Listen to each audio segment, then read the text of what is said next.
ಅದು ವೈರಸ್ ಅಂತ.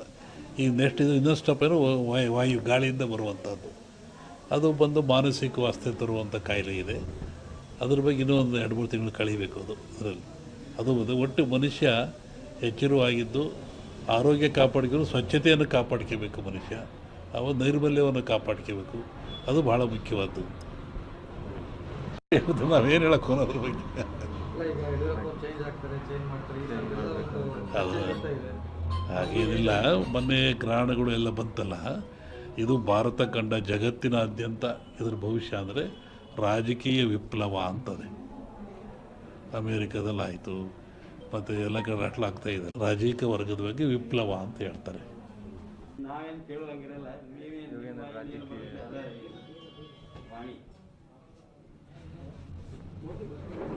ಜಗತ್ತಿನಲ್ಲಿ ಅತ್ಯಂತ ಶ್ರೇಷ್ಠ ಜ್ಞಾನ ವಿವೇಕವುಳ್ಳದ್ದು ಯಾವುದು ಅಂದರೆ ಮನುಷ್ಯನಿಗೆ ಬುದ್ಧಿಶಿ ಇದೆ, ಜ್ಞಾನ ಇದೆ, ತಿಳುವಳಿಕೆ ಇದೆ ಅಂತ ಹೇಳ್ತಾರೆ. ಅಂಥ ಮನುಷ್ಯ ಆಗಾಗ ಅಜ್ಞಾನಕ್ಕೊಳಪಟ್ಟರೆ, ಅವಿವೇಕಕ್ಕೊಳಪಟ್ಟರೆ, ತನ್ನ ಆಚಾರ ವಿಚಾರಗಳನ್ನು ಕಳ್ಕೊಂಡ್ರೆ ಅಂತಹ ಮನುಷ್ಯ ಎಚ್ಚರಿಕೆಯಾಗಿ ಜಗತ್ತಿನಲ್ಲಿ ಕಾಲದಿಂದ ಅನೇಕ ರೋಗಗಳು ಬರ್ತಾಯಿದ್ದಾವೆ, ಕಾಯಿಲೆಗಳು ಬರ್ತಾಯಿದ್ದಾವೆ. ಈ ಬರುವಂಥ ಕಾಯಿಲೆಗಳು ಮನುಷ್ಯನಿಗೆ ತಿಳುವಳಿಕೆ, ಜ್ಞಾನ, ವಿವೇಕ ಮೂಡಿಸ್ತಕ್ಕಂಥದ್ದು. ಹಾಗೆ ಈಗಲೂ ಬಂದಿರತಕ್ಕಂಥದ್ದು ಕೊರೋನಾ ಅಂತೇಳಿ. ಈ ಕೊರೋನಾ ಎನ್ನತಕ್ಕಂಥ ಕಾಯಿಲೆ ಇದೇನು ಹೊಸ್ತೇನಲ್ಲ, ಇದು ಹಳೆಯ ಕಾಯಿಲೆ. ಹಿಂದಿನ ಕಾಲದಿಂದಲೂ ಜನರಲ್ಲಿ ಗಂಟ್ಲು ಬೇನೆ, ಗಂಟಲು ರೋಗ ಅಂತ ಕರಿತಾಯಿದ್ರು. ಅದು ಬಂದದ್ದು 2 ದಿನಕ್ಕೆ ಸತ್ತೋಗ್ತಾಯಿದ್ದು ಮನುಷ್ಯ. ಶ್ವಾಸಕೋಶಕ್ಕೆ, ಗಂಟ್ಲಿಗೆ ಬರುವಂಥ ಕಾಯಿಲೆ. ಇದು ಯಾತ್ರಿಂದ ಬರುತ್ತೆ ಅಂತ ನಾವು ಸ್ವಲ್ಪ ಯೋಚನೆ ಮಾಡಿದರೆ, ಸ್ವಚ್ಛತೆಯನ್ನು ಮನುಷ್ಯ ಕಳ್ಕೊಳ್ತಾ ಇದ್ದಾನೆ. ಆರೋಗ್ಯ ಅಂದರೆ ಸ್ವಚ್ಛತೆ ಅಂತ. ಆ ಕಳ್ಕೊಳ್ಳೋದ್ರಿಂದ, ಸ್ವಚ್ಛತೆ ಶುದ್ಧ ಇದರಿಂದ ಮನೆಯಲ್ಲಿ, ಹೊರಗೆ, ಒಳಗೆ ಎಲ್ಲ ಕಡೆ ಕಳ್ಕೊಂಡ್ರೆ ಕಾಯಿಲೆ ಬೆನ್ನಿರ್ತಾ ಇದೆ. ಇಂತಹ ಕಾಯಿಲೆ ಇದು ಘೋರವಾಗಿರ್ತಕ್ಕಂಥ ಕಾಯಿಲೆ. ಕೇವಲ 1 ಗ್ರಾಮ್ ತೂಕ ಇರತಕ್ಕಂಥ ಕಾಯಿಲೆ ಇದು ಜಗತ್ತನ್ನೇ ಎದುರಿಸ್ತಾ ಇದೆ. ಮನುಕುಲಕ್ಕೆ ಇದು ಮಾರಕವಾಗಿದೆ. ಇದು ಮುಂದೆ ಇನ್ನೂ ಹೆಚ್ಚಾದ ಲಕ್ಷಣಗಳು ಭಾಳ ಇದ್ದಾವೆ ಜಗತ್ತಿನಾದ್ಯಂತ. ನಾನು ಹಿಂದೆ ಒಂದು ಹೇಳಿದ್ದೆ, ಸಿರಿವಂತ ಮಗನುಟ್ಟಿ ಆಳುವನು ಮುನಿಪುರವ, ಯುದ್ಧವಿಲ್ಲದೆ ಮಡಿಯ ಪುರವಲ್ಲ ಕೂಳಾದೀತು. ಸಿರಿವಂತ ಮಗನುಟ್ಟಿ ಆಳುವನು ಮುನಿಪುರವ. ಮುನಿಪುರ ಅಂದರೆ ಅಮೇರಿಕಾ ದೇಶವನ್ನು ಸನ್ಯಾಸಿ ಊರು ಅಂತ ಕರೀತಾರೆ. ವಿಷ್ಣು ವಾಮಾವತಾರದಲ್ಲಿ ಅಲ್ಲಿ ಅವನು ಭೂಮಿ ತೊಳೆದಿದ್ದು, ಸಂಪದ್ಭರಿತ ರಾಜ. ಅದು ಸನ್ಯಾಸಿ ದಾನ ಕೊಟ್ಟದ್ದು, ಅದನ್ನು ಮುನಿಪುರ ಅಂದರು. ಆ ಮುನಿಪುರ ಒಬ್ಬ ಸಿರಿವಂತ ಹುಟ್ಟಿ ಆಳ್ತಾನೆ.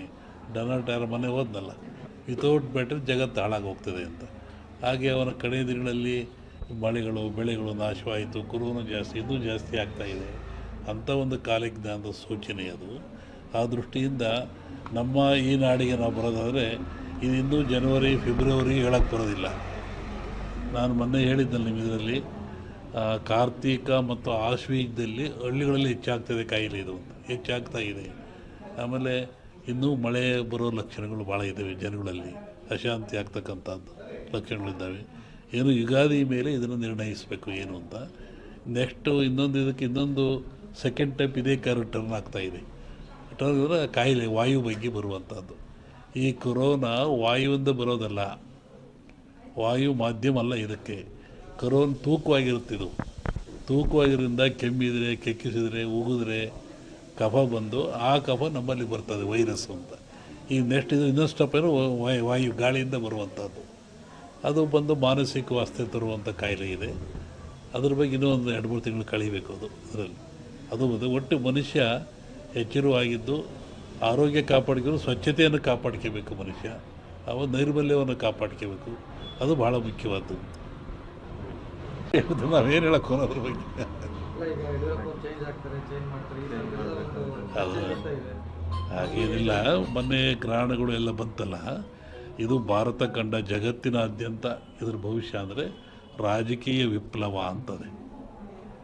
ಅಮೇರಿಕಾದಲ್ಲಾಯಿತು ಮತ್ತು ಎಲ್ಲ ಕಡೆ ಅಟ್ಲಾಗ್ತಾ ಇದೆಯಲ್ಲ, ಹಾಗೆ ಇಂಡಿಯಾನೂ ಸೇರಿದಂತೆ ಜಗತ್ತಿನಾದ್ಯಂತ ರಾಜಕೀಯ ವಿಪ್ಲವ ಆಗ್ತದೆ, ಏರಿಳಿತ ಆಗ್ತದೆ ಅಂತ ಒಂದು ಮಾತಿದೆ. ಅದು ಗ್ರಹಣಗಳು ಫಲದಿಂದ. ಅದಿನ್ನೂ ಡಿಸೆಂಬರ್, ಇನ್ನೂ ಒಂದು ಜನವರಿ ಒಳಗೆ ಟೈಮ್ ಇದೆ ಅದಕ್ಕೆಲ್ಲ. ಒಬ್ಬರು ವಿಷಯ ನಾನು ಹೇಳಲ್ಲ, ಜಗತ್ತು ರಾಜಕೀಯ ವರ್ಗದ ಬಗ್ಗೆ ವಿಪ್ಲವ ಅಂತ ಹೇಳ್ತಾರೆ.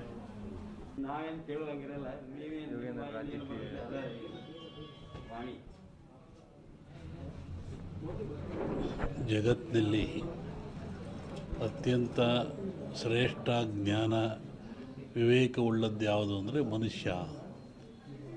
ಮನುಷ್ಯನಿಗೆ ಬುದ್ಧಿಶಿ ಇದೆ, ಜ್ಞಾನ ಇದೆ, ತಿಳುವಳಿಕೆ ಇದೆ ಅಂತ ಹೇಳ್ತಾರೆ. ಅಂಥ ಮನುಷ್ಯ ಆಗಾಗ ಅಜ್ಞಾನಕ್ಕೊಳಪಟ್ಟರೆ, ಅವಿವೇಕಕ್ಕೊಳಪಟ್ಟರೆ, ತನ್ನ ಆಚಾರ ವಿಚಾರಗಳನ್ನು ಕಳ್ಕೊಂಡ್ರೆ ಅಂತಹ ಮನುಷ್ಯ ಎಚ್ಚರಿಕೆಗಾಗಿ ಜಗತ್ತಿನಲ್ಲಿ ಕಾಲದಿಂದ ಅನೇಕ ರೋಗಗಳು ಬರ್ತಾಯಿದ್ದಾವೆ, ಕಾಯಿಲೆಗಳು ಬರ್ತಾಯಿದ್ದಾವೆ. ಈ ಬರುವಂಥ ಕಾಯಿಲೆಗಳು ಮನುಷ್ಯನಿಗೆ ತಿಳುವಳಿಕೆ, ಜ್ಞಾನ, ವಿವೇಕ ಮೂಡಿಸ್ತಕ್ಕಂಥದ್ದು. ಹಾಗೆ ಈಗಲೂ ಬಂದಿರತಕ್ಕಂಥದ್ದು ಕೊರೋನಾ ಅಂತೇಳಿ.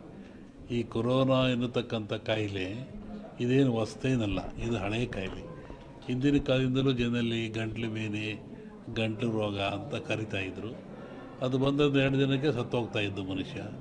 ಶ್ವಾಸಕೋಶಕ್ಕೆ, ಗಂಟ್ಲಿಗೆ ಬರುವಂಥ ಕಾಯಿಲೆ.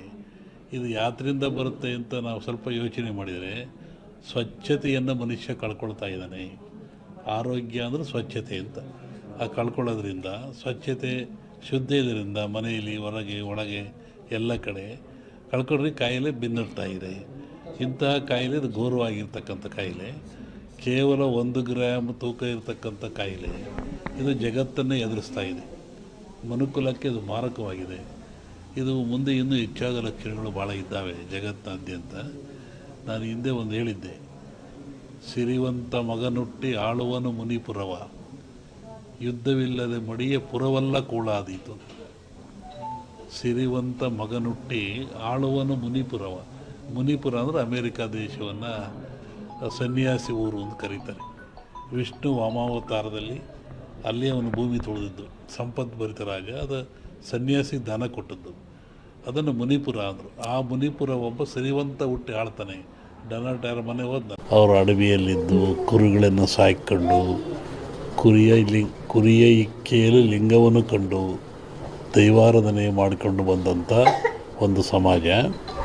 ಪ್ರಕೃತಿಯ ಮೇಲೆ, ಗಾಳಿಯ ಮೇಲೆ, ಭೂಮಿಯ ಮೇಲೆ ಅವರು ಅಡವಿಯಲ್ಲಿದ್ದ ಕಂಡದ್ದು, ತಿಳಿದದ್ದು, ನೋಡಿದ್ದು, ಅನುಭವಿಸಿದ್ದನ್ನು ಹೇಳ್ತಾ ಬಂದಿದ್ದಾರೆ. ಅದು ಕುರುವಿನ ರಟ್ಟು, ಕೆಲವು ಕಡೆ ಕುರುಬು ರಟ್ಟು ಅಂತಾರೆ. ಅದು ಕುರುಹಿನ ರಟ್ಟು, ಮುಂದೆ ಏನಾಗಿ ಕುರು ಅಂತ ರಟ್ಟು ಅಂತಕ್ಕಂಥದ್ದು. ಹಾಲು ಕೆಟ್ಟರು ಹಾಲು ಮತ್ತು ಸಮಾಜ ಕೆಡಲ್ಲ ಅಂತಾರೆ. ಹಕ್ಕ ಬುಕ್ಕರು ವಿಜಯ ಸಾಮ್ರಾಜ್ಯವನ್ನು ಕಟ್ಟಿದರು. ಇದು ಹೇಳೋ ಉದ್ದೇಶ ಏನು ಅಂತಂದರೆ, ಇವತ್ತು ಆಲಮತ ಸಮಾಜದವ್ರ ಕೈಲಿ ರಾಜ್ಯದ ಅಧಿಕಾರ ಇದೆ. ಬಿಡಿಸಿಕೊಳ್ಳೋದು ಅಷ್ಟು ಸುಲಭ ಅಲ್ಲ. ಅವರಾಗೇ ಬಿಡಬೇಕೆ ಹೊರತು ನೀವು ಬಿಡಿಸಿಕೊಳ್ಳೋದು ಸುಲಭವಲ್ಲ. ಮುಂದಿನ ವಿಚಾರ